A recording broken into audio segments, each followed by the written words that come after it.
নমস্কাৰ, মই শিখি কাকতি।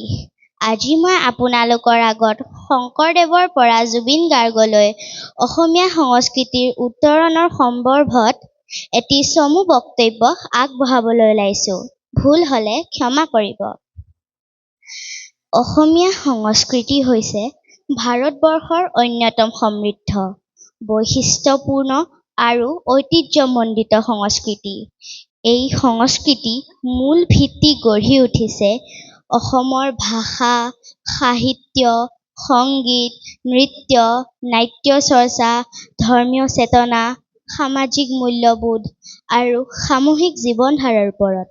যুগে যুগে বহু মহান ব্যক্তিত্বই নিজৰ চিন্তা, আদৰ্শ, সাহিত্য, সংগীত আৰু সমাজ সংস্কাৰৰ মাধ্যমেৰে অসমীয়া সংস্কৃতিক সমৃদ্ধ কৰি আহিছে। অসমীয়া সংস্কৃতি আৰু জাতীয় জীৱনৰ মূল ভেটিটো স্থাপন কৰিছিল মহাপুৰুষ শ্ৰীমন্ত শংকৰদেৱে। তেওঁৰ আদৰ্শই অসমীয়া সমাজত ভক্তি, সাম্য আৰু মানৱতাৰ এক নতুন বাট দেখুৱাইছিল। একশৰণ নাম ধৰ্মৰ জৰিয়তে তেওঁ ধৰ্মীয় ভেদাভেদ আঁতৰাই সমাজক একত্ৰিত কৰিছিল। তাৰ পাছতেই মাধৱদেৱে সেই ভক্তিৰ ধাৰাক সাহিত্য আৰু কলাৰ সুৰুচিসম্পন্ন ৰূপ প্ৰদান কৰি এক সুদৃঢ় পৰিৱেশৰ সৃষ্টিৰ জৰিয়তে অধিক শক্তিশালী ৰূপে অক্ষুণ্ণতাৰে আগবঢ়াই লৈ গৈছিল। তেওঁলোকৰ সৃষ্টি বাৰ্তা কেৱল ধৰ্মীয় ক'লে ভুল হ'ব, সেয়া আছিল এক শক্তিশালী সাংস্কৃতিক জাগৰণ। তাৰ পাছতেই আধুনিক যুগত জ্যোতিপ্ৰসাদ আগৰৱালা আৰু বিষ্ণুপ্ৰসাদ ৰাভাই অসমীয়া সাহিত্য, সংগীত, নাট্য, চলচ্চিত্ৰ আৰু সমাজ চেতনাৰ জৰিয়তে অসমীয়া সংস্কৃতিক এক নতুন ৰূপ দিছিল। একেদৰে ভূপেন হাজৰিকাই নিজৰ গীত, সংগীত আৰু চিন্তাৰ মাধ্যমেৰে অসমৰ সংস্কৃতিক বিশ্ব দৰবাৰত চিনাকি কৰাইছিল। আধুনিক সময়ত জুবিন গাৰ্গে অসমীয়া সংগীত আৰু সংস্কৃতিক নৱপ্ৰজন্মৰ মাজত জনপ্ৰিয় কৰি তুলিছিল। গুৰু দুজনাৰ পাছতেই বিংশ শতিকা প্ৰাৰম্ভত অসমীয়া সমাজত এক নতুন জোৱাৰ আহিছিল জ্যোতিপ্ৰসাদ আগৰৱালা আৰু বিষ্ণুপ্ৰসাদ ৰাভাৰ হাতত। জ্যোতিপ্ৰসাদ আগৰৱালা আছিল এগৰাকী আধুনিক চিন্তাবিদ। তেখেতে অসমীয়া লোক সংস্কৃতিৰ লগত পশ্চিমীয়া কলা কৌশলীৰ এক সমাহাৰ ঘটাই অসমৰ সংস্কৃতিক প্ৰতিটো দিশক এক নতুন মাত্ৰা দিছিল। তেখেতে সামাজিক চেতনা, দেশপ্ৰেম আৰু সংস্কৃতিৰ প্ৰতি গভীৰ ভালপোৱা চানেকি ৰাখি গীত আৰু সাহিত্যৰ মাধ্যমেৰে পুৰণি ঐতিহ্যক সন্মান জনাই আধুনিক শিল্পী, সংগীত আৰু চলচ্চিত্ৰৰ মাজেৰে মানুহৰ মাজত জাতীয় চেতনা জাগ্ৰত কৰি অসমীয়া সংস্কৃতিক প্ৰতিটো দিশৰ পৰা এক আধুনিক ৰূপ দিয়াৰ চেষ্টা কৰিছিল। কলাগুৰু বিষ্ণুপ্ৰসাদ ৰাভাই সংস্কৃতি আৰু বিপ্লৱক একেলগে সাৱটি লৈছিল।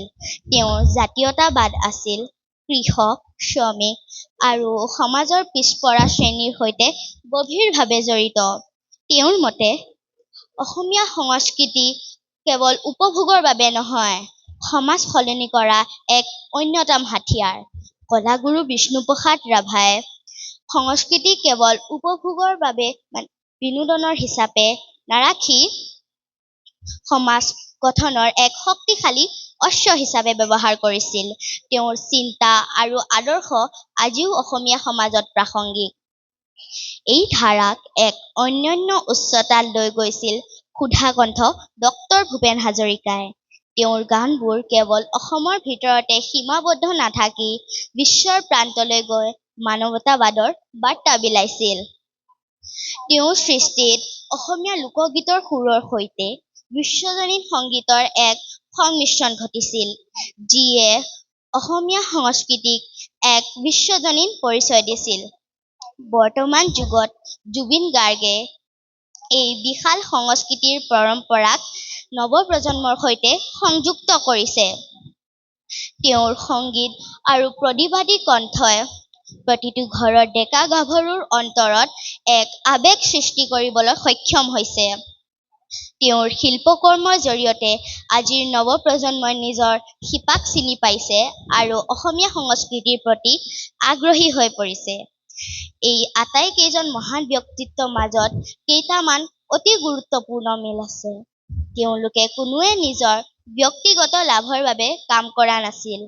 প্ৰতিজনৰে লক্ষ্য আছিল জাতিটোৰ উত্তৰণ। তেওঁলোকে সংস্কৃতিৰ মাজেৰে সমাজৰ কুসংস্কাৰ আৰু ভেদাভেদক প্ৰত্যাহ্বান জনাইছিল। শংকৰ গুৰুৰ পৰা জুবিন গাৰ্গলৈকে সকলোবোৰ সৃষ্টি কেৱল সাধাৰণ মানুহৰ বাবে কৰা হৈছিল। তেওঁলোকে বুজি পাইছিল ভাষা আৰু সংস্কৃতিৰ অবিহনে এটা জাতিৰ কোনো অস্তিত্ব নাই। সেয়েহে তেওঁলোকে নিজৰ শিল্পকৰ্মৰ জৰিয়তে অসমীয়া ভাষা আৰু সাহিত্যক সদায় প্ৰাধান্য দিছিল। অসমীয়া সংস্কৃতি কেৱল উৎসৱ পাৰ্বণ বা সংগীততে সীমাবদ্ধ নহয়। ই হ'ল আমাৰ জাতিটোৰ আত্মা। শংকৰ গুৰুৰ কীৰ্তন আন্দোলনৰ পৰা জুবিন গাৰ্গৰ আধুনিক সংগীতলৈকে এই ধাৰাটোৱে আমাক সোঁৱৰাই দিয়ে যে আমি কিমান চহকী। এই সংস্কৃতি ধৰি ৰখাটো বৰ্তমান প্ৰজন্মৰ দায়িত্ব, যাতে ভৱিষ্যতে অহা প্ৰজন্মইও নিজৰ শিপাৰ কথা পাহৰি নাযায়। এই মহান ব্যক্তিসকলৰ অৱদান অসমীয়া ইতিহাসত চিৰদিনৰ বাবে সোণোৱালী আখৰেৰে লিখা হৈ থাকিব। এই মহান ব্যক্তিসকলৰ আদৰ্শ কেৱল পুথিতে বা স্মৃতি দিৱসত আমি আবদ্ধ নাৰাখি আমি আমাৰ দৈনন্দিন জীৱনত সাৰোগত কৰিব লাগে। আমি নিজৰ মাতৃভাষাক সন্মান জনাই ইয়াৰ ব্যৱহাৰ আৰু প্ৰসাৰ বৃদ্ধি কৰাত বহুলতাক গুৰুত্ব দিব লাগে।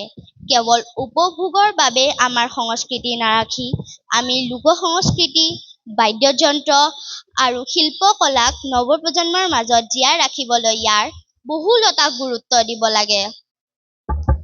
এই মহান ব্যক্তিসকলে দেখুৱাই যোৱা মানৱতাৰ পথত চলি আজি সমাজৰ সকলো শ্ৰেণীৰ মানুহক নিজৰ বুলি গ্ৰহণ কৰা মানসিকতা গঢ়ি তুলিব লাগিব। পৰিশেষত ক'ব পাৰি, বৰলুইতৰ পাৰৰ অসমীয়া সংস্কৃতিৰ এখন বিশাল সাগৰৰ দৰে, যিয়ে শংকৰ গুৰুৰ পৰা আজিৰ জুবিন গাৰ্গলৈ অবিৰাম গতি কৰি আহিছে। এই সাগৰৰ আমি সকলোৱে উত্তৰাধিকাৰী। তেতিয়াহে এই মহান ব্যক্তিসকলৰ অৱদান সাৰ্থক হ'ব আৰু অসমীয়া জাতিৰ মৰ্যাদা বিশ্ব দৰবাৰত জিলিকি উঠিব। ধন্যবাদ।